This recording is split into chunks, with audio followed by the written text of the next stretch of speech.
Saudações, sou Sheila Iris e irei abordar a temática exaltação do país e um nacionalismo disfarçado na poética de Mário de Andrade. A princípio, o que significa nacionalismo? É um sentimento de valorização marcado pela aproximação e identificação com uma nação. Mário de Andrade realizou grandes leituras sobre o Brasil, contribuiu significativamente para se pensar no tema, utilizou teorizações da pátria, da nação, da língua e da raça. Mário de Andrade pressupunha um sentimento de pertencimento imanente nas relações do indivíduo com as instituições, com os costumes e com o seu passado. Numa carta ao poeta Carlos Drummond de Andrade, pode-se perceber a ênfase em se referir ao problema de modo prático. Você fala em apertado dilema, nacionalismo ou universalismo. O nacionalismo convém às massas, o universalismo convém às elites. Tudo errado. Primeiro, não existe essa oposição entre nacionalismo e universalismo.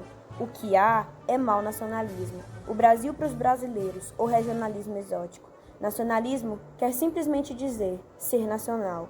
O que mais simplesmente ainda significa ser. Ninguém que seja verdadeiramente, isto é, viva, se relacione com o seu passado, com as suas necessidades imediatas, práticas e espirituais, se relacione com o meio e com a terra, com a família. Ninguém que seja verdadeiramente deixará de ser nacional. Trago aqui para vocês o poema O Poeta Come Amendoim, em que o autor apresenta algumas características nacionais. Esse poema foi uma resposta a Carlos Drummond de Andrade. Noites pesadas de cheiros e calores amontoados. Foi o sol que por todo o sítio do Brasil andou marcando de morenos brasileiros. Estou pensando nos tempos de antes de eu nascer. A noite era para descansar. As gargalhadas brancas dos mulatos. Silêncio. O imperador medita os seus versinhos. Os caramuros conspiram à sombra das mangueiras ovais. Só o murmurejo do crê em Deus Padre irmanava os homens do meu país. De uma feita, os canhaboras perceberam que não tinha mais escravos. Por causa disso, muita virgem do Rosário se perdeu. Porém, o desastre verdadeiro foi embonecar esta república temporã. A gente ainda não sabia se governar. Progredimos um tiquinho, que o progresso também é uma fatalidade. Será o que nosso Senhor quiser. Estou com desejos de desastres, com desejos da Amazônia e dos ventos muriçocas, se encostando na canjerana dos batentes. Tenho desejos de violas e solidões sem sentidos. Tenho desejos de gemer e de morrer. Brasil, mastigado na gostosura quente do amendoim, falado numa língua curumim, de palavras incertas, num remeleixo melado melancólico, saem lentas frescas trituradas pelos meus dentes bons, molham meus beiços que dão beijos alastrados, e depois remurmuram sem malícia as rezas bem-nascidas. Brasil amado, não porque seja minha pátria. Pátria é acaso de migrações e do pão nosso onde Deus der. Brasil que eu amo porque é o ritmo do meu braço aventuroso, o gosto dos meus descansos, o balanço das minhas cantigas, amores e danças. Brasil que eu sou porque é minha expressão muito engraçada, porque é o meu sentimento pachorrento, porque é o meu jeito de ganhar dinheiro, de comer e de dormir. De acordo com o poema, o povo brasileiro ainda não sabia se governar, entregava tudo à vontade de Deus ou a quem quiser que tivesse o poder. A proclamação da República era fora de época e não trouxe nenhuma mudança, apenas um tiquinho, um progresso muito pouco, segundo o autor. Como ele consegue explicar o seu amor pelo Brasil? Ele afirma não amar o Brasil com amor patriota. Ele diz que o Brasil é a sua identidade, é o que ele gosta. Ele gosta de coisas simples, assim como qualquer outra pessoa comum do povo.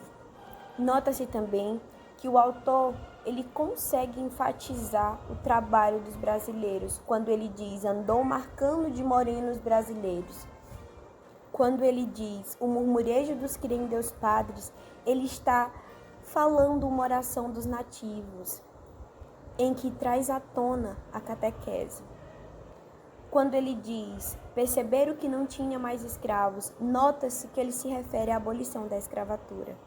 E ao mesmo tempo que ele consegue tantos elogios, ele consegue definir o Brasil como um país de palavras incertas. E ainda assim, ele consegue demonstrar todo o seu respeito e a sua exaltação pelo país.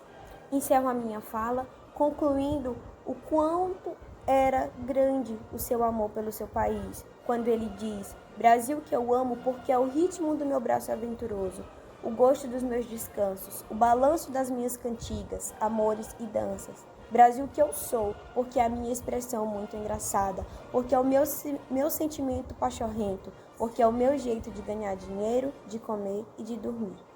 Obrigada.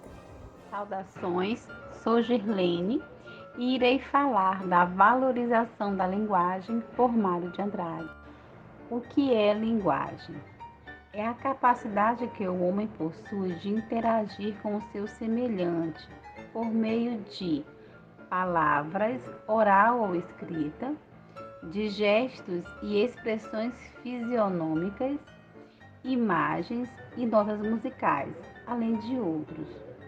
O uso da linguagem sempre objetivará a produção de sentido, ou seja, o entendimento entre os interlocutores. E para isso, o processo de adequação linguística ele é fundamental. Então, como é essa linguagem para Mário de Andrade? Primeiramente, a linguagem do modernismo é despretensiosa e despreocupada com os padrões formais. Isso porque muitos escritores pertencentes ao início do movimento, como é o caso de Mário de Andrade, que é um dos principais nomes da primeira geração modernista, rompem com a sintaxe, a metrificação e as rimas. Sendo assim, ele se aproxima da linguagem coloquial, subjetiva, original, crítica, sarcástica e irônica.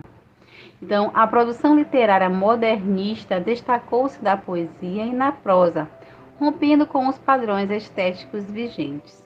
Então, vamos conhecer melhor, a linguagem do escritor Mário de Andrade. Vamos considerar um poema que faz parte da obra Pauliceia Desvairada. Iremos nos deparar com a descrição de São Paulo nos anos 20. Essa cidade que reflete o rosto de seu habitante é, disse Oswaldo de Andrade, a cidade de Mário de Andrade. Sua duvidosa poesia áspera, tortuosa, fragmentada, difícil mesmo de encontrá-la, exprimi-la ou entendê-la. Mas é isso que Mário tenta fazer. E quando os olhos e a mente se acostumam ao novo, é possível ver surgirem os deuses da chuva, num poema raro e realizado como Paisagem número 3. Leiamos. Paisagem número 3, de Mário de Andrade. Chove? Sorriu uma garoa de cinza, muito triste, como um tristemente longo. A Casa Cosmo não tem impermeáveis em liquidação, mas neste largo do arroz posso abrir o meu guarda-chuva paradoxal, este lírico plântano de rendas má. Ali em frente, Mário, põe a máscara. Tens razão, minha loucura, tens razão. O rei de Tule jogou a taça ao mar. Os homens passam encharcados, os reflexos dos vultos curtos mancham o petit pavé, as rolas da normal.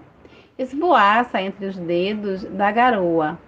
E se pusesse um verso crispal no de profundes? De repente, um raio de sol a risco, risca o chuveirisco ao meio.